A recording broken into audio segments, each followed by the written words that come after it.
Wananunua nyumba kwa bei cheki noma bila kujua matukio ya kutisha yaliyowahi kutokea ndani ya nyumba hiyo, na kwamba ndani ya nyumba hiyo kuna chumba cha siri cha kuhifadhia maiti. Sasa yanayoyakumba ni kisanga. Karibu tena Plain Swahili, asante kwa kurudi tena. Nikukumbushe kusubscribe kisha kubonyeza alama ya kengele ili tuwe karibu zaidi. Leo ni tarehe 19 ya mwezi Juni mwaka 1987. Tunamuona Sara akiendesha gari kumrudisha nyumbani mwanae Mati. Mati ni mgonjwa mahututi baada ya uchunguzi wa kawaida hospitalini. Wakati wa safari, Sara anaendelea kuomba matibabu ya saratani ya Mati yafanikiwe. Kwa bahati mbaya, hali ya Mati ni dhaifu sana. Wanalazimika kusimama mara kwa mara kando ya barabara kwa sababu Matt anatapika mara nyingi sana. Wanapofika nyumbani, Sara anamwambia mume wake Peter kwamba Matt ametapika mfululizo na kwamba amechoka sana kumwona mwanawe akiteseka hivyo, kwani mara zote safari hii imekuwa ikigeuka kutoka nyumbani kwao hadi hospitalini kuchukua takribani saa 8, hasa kwa sababu ya kusimama kutokana na kutapika kwa Matt. Kwa sababu hiyo, Sara anapendekeza wahamie karibu zaidi na mji. Mwanzoni Peter anasita kwa sababu hali yao ya kifedha ni ngumu kwa wakati huo. Anaogopa kuwa hataweza kumudu kuishi Connecticut. Hata hivyo, baada ya kuona uchovu wa mkewe na hali mbaya mwanawe, anakubali kishingo upande. Katika safari yao inayofuata, daktari anamwambia Sara kwamba matibabu ya Matt yatakuwa magumu sana. Hata hivyo, Matt anakidhi masharti yote na hiyo ndiyo nafasi ya pekee na bora zaidi. Wakati Matt anaendelea na matibabu, Sara anaanza kutafuta nyumba mpya ya kuhamia karibu zaidi na matibabu. Anaangalia sehemu nyingi, lakini nyingi zinakuwa ni ghali sana au hazifai kwa muonekano. Hatimaye anapata nyumba kubwa yenye tangazo la kupangisha nje. Sara anauliza bei, na kwa sababu mmiliki anaonekana kuchoshwa na nyumba hiyo, hata anatoa mwezi wa kwanza bure kwa familia hiyo. Ikiwa watahamia haraka, atawapa nyongeza ya mwezi mwingine. Anamwalika Sara aingie kuiangalia nyumba kwa uzuri zaidi. Sara anaipenda mara moja kwa sababu ni kubwa, pana na inaonekana kuwa na ukamilifu hivi. Hata hivyo, anashangazwa na jinsi kodi ilivyokuwa nafuu na kwamba mmiliki wa nyumba hiyo anatoa miezi 2 bure. Mmiliki anaeleza kuwa nyumba hiyo ina historia fulani ya zamani na Sara anamwambia Peter kuhusu nyumba hiyo nzuri, lakini Peter anakataa kwa sababu anahisi kuna kitu cha ajabu kuihusu. Baada ya matibabu ya Matt kukamilika, wanaanza kurudi nyumbani, na hata hivyo hali ya Matt inazidi kuwa mbaya. Hawezi hata kukaa vizuri. Hii ni kwa sababu ya maumivu ya saratani inayomsumbua. Sara kumwona hivyo mwanawe, anashindwa kuvumilia tena. Anageuza gari na kurudi kwenye nyumba ya kupanga walioiona. Mwishowe anaamua kuikodi ili kumepusha mwanawe na safari ndefu zinazomtesa kiasi hicho. Muda mfupi baada ya kuhamia, Matt anajaribu kuangalia TV lakini anachoka na kuizima. Wakati huo tunaona kivuli hafifu kimesimama kwa umbali hivi usiku wa manane. Matt anaamka ghafla akisikia sauti ya ajabu kutoka juu, lakini anajaribu kuzipuuza akidhani ni mawazo yake tu. Anaenda bafuni kuosha uso, lakini sauti haziishi. Kwa udadisi anaamua kuzichunguza. Anaenda polepole hadi basement na kukuta mlango wa kioo unaonekana wa kutisha. Anapojaribu kuangalia kwa undani, anaamka ghafla akigundua kuwa ilikuwa ni ndoto tu.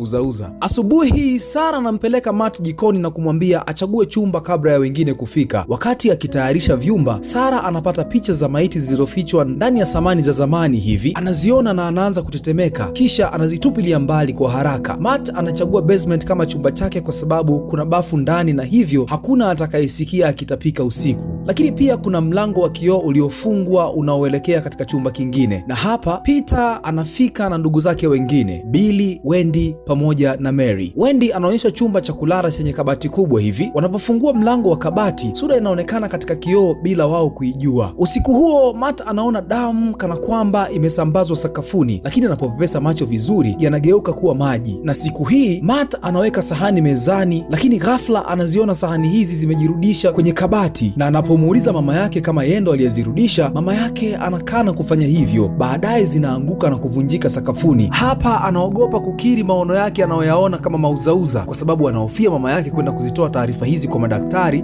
na kwamba madaktari watambadilishia dozi ya matibabu kwa kuonyesha kuwa dalili hizi ni mbaya zaidi kwa mgonjwa wao. Siku hii Mati anaona mauzauza ya mwanaume mwenye ndevu nyingi na mvulana wakifanya ibada za ajabu huku wakikata kope za maiti na wakiendelea kufanya michoro ya ajabu juu ya maiti hizo. Anaamka tena akiwa na hofu, na anapogusa mlango mkono wake unaungua kana kwamba amechomwa na moto. Yote hayo anaamua kuyaficha ili aendelee na matibabu. Sasa baada ya muda mrefu wanagundua kuwa nyumba ilikuwa ni ya mazishi na ilikuwa inamilikiwa na mtu mmoja anaitwa Ramsey Aitman. Huyu alikuwa ni mmiliki wa zamani wa eneo hilo. Hapa alichukua maiti na kufanya ibada za ajabu kwa kushirikiana na mvulana aitwaye Jonah. Na hapa walikuwa wanafanya ibada za kuzirudisha roho za maiti hizo. Hapa walifanya ibada za kuitwa mizimu, na kwa ajabu kabisa, kitu cha ajabu kilikuwa kinatoka katika mwili wa Jonah. Wakati wa ibada moja, Ramsey na wengine walikufa ghafla kutokana na Jonah kutoa kitu hicho mdomoni, na ghafla kitu hicho kikaichoma nyumba yote moto na ikateketea wote waliokuwa hapo. Miaka ya baadaye, makaburi yaliyokuwa karibu na jengo hilo yaligunduliwa kuwa hayana miili baada ya serikali kuamua kupitisha barabara sehemu ya makaburi hayo. Wakati wa uchimbaji sasa, wachimbaji wakagundua kuwa ndani ya majeneza hayo hakukuwa na miili, bali kulikuwa na vifurushi vya michanga, kwamba miili ilikuwa inaibiwa. Ilikuwa inapelekwa wapi? Inagundulika kuwa Ramsey alikuwa anafanya necromancy, akitumia sehemu za maiti kama kope na macho kudhibiti roho za miili hiyo. Roho hizi zilizodhulumiwa zilikuwa zimefungwa ndani ya nyumba hiyo, sasa nyumba ambayo sasa hivi Matt na familia yake walikuwa wanaishi humo. Sasa Nicholas ambaye ni kuhani na mgonjwa aliyekutana na Matt hospitalini, ambao wote wana matatizo yanayofanana, anajaribu kuisaidia familia hii. Wanagundua mabaki ya Jonah yalikuwa yamefungwa ndani ya tanuri ya kuchomea maiti, anayatoa na kuondoka nayo. Tukio hilo linaachilia roho zilizokuwa zimefungwa, na kwamba Jonah ndiyo roho pekee iliyokuwa imeshikilia maiti zote zilizokuwa katika nyumba hiyo, na roho zinaanza kuishambulia familia hii iliyokuwa inaishi katika nyumba hiyo. Sasa wazazi wa Matt, Sarah pamoja na mume wake, wanapewa taarifa na daktari huyu kwamba hali ya Matt ni mbaya, na hivyo wanaomba kwenda kumwangalia ndani alipokuwa amelazwa. Lakini cha ajabu, wanakuta Matt akiwa amekimbia katika hospitali hiyo. Matt anakimbia kutoka katika hospitali hiyo na anarudi nyumbani akiwa kama amepagawa hivi, na hapa anaonekana akiwa ameshika shoka mkononi. Anavunja kuta za nyumba hiyo na kufichua maiti zilizokuwa zimefichwa katika kuta hizo. Kisha anachukua mafuta na kuanza kumimina juu ya mizoga ya maiti hizo. Anawasha moto na kuzichoma kwa pamoja na nyumba. Kuhani huyu anagundua kuwa kile alichokifanya ni makosa, hivyo anaanza kuhangaika kupiga simu kwa ajili ya kutoa taarifa kuwa wale waliomo ndani ya nyumba hiyo waondoke, kwa sababu sasa hivi roho zilizokuwa zimejazana ndani ya nyumba hiyo zitaanza kuwavamia. Wakati huo Matt naye anawasha moto na kuteketeza miili hiyo pamoja na nyumba kwa ujumla. Baba yake pamoja na mama yake wanawasili wakiwa wameongozana na vikosi vya maafisa usalama, na wanaikuta nyumba ikiteketea kwa moto. Baba yake anajitahidi kuingia ndani, lakini maafisa usalama wanamzuia, na mama yake anafanyikiwa kupenya mikononi mwa maafisa wa polisi, na kwa bahati anaingia ndani na kumkuta kijana wake akiwa chini. Anambeba na kumsogeza kwenye moja ya kona za nyumba hizo, na kwa hali ya ajabu zinaonekana nafsi na roho za maiti zile zikichomeka kwa moto. Maafisa wa uokozi na maaskari wanaingia kutoa msaada kwa Matt pamoja na mama yake, hivyo wanaokoka kutokana na moto huo. Lakini tukio hilo linasaidia kuachilia roho zilizokuwa zimefungwa ndani ya jumba hilo. Mama yake na Matt akipambana kumrudisha Matt katika uhai. Katika lepe la kifo, Matt anamuona Jonah makaburini akiwa na amani hivi. Anakaribia kumfuata, lakini anasikia sauti ya mama yake inayomrudisha katika uhai. Vision hiyo hiyo anaiona Matt ndo vision hiyo hiyo inayoonekana kwa kuhani, ambaye yeye alikuwa amechukua mabaki ya Jonah na kukimbia nayo kabla hajaona vision akiwa ndani ya gari yake kwamba lile lilikuwa ni kosa. Na hapa anamuona Jonah akiwa na amani na kwamba kile kilichofanyika kilikuwa ni uokozi wa nafsi yake, na sasa hivi anaonekana akiwa safi bila majeraha. Na ghafla tunamuona Sarah akieleza kuwa saratani ya Matt ilitoweka kabisa, na sasa anaishi maisha yenye afya, na nyumba imekarabatiwa na kuuzwa, na hakuna tena matukio ya ajabu yaliyoripotiwa, na kwamba hiyo tuliyoiona ilikuwa ni hadithi ya Sarah akieleza umma kutokana na yale ambayo amewahi kuyapitia kwenye maisha yake baada tu ya kukodisha nyumba ambayo yeye hakuwa anafahamu kuwa mwanzo ilikuwa ni mortuary, na ndani yake zilikuwa zinafanyika ibada za kishetani, ambapo wao baada ya kuhamia walikabiliwa na changamoto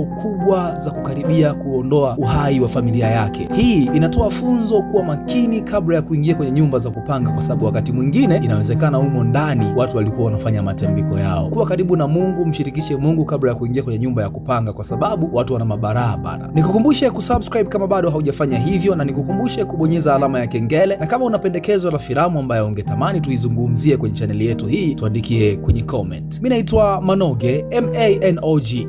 You're welcome. Subscribe.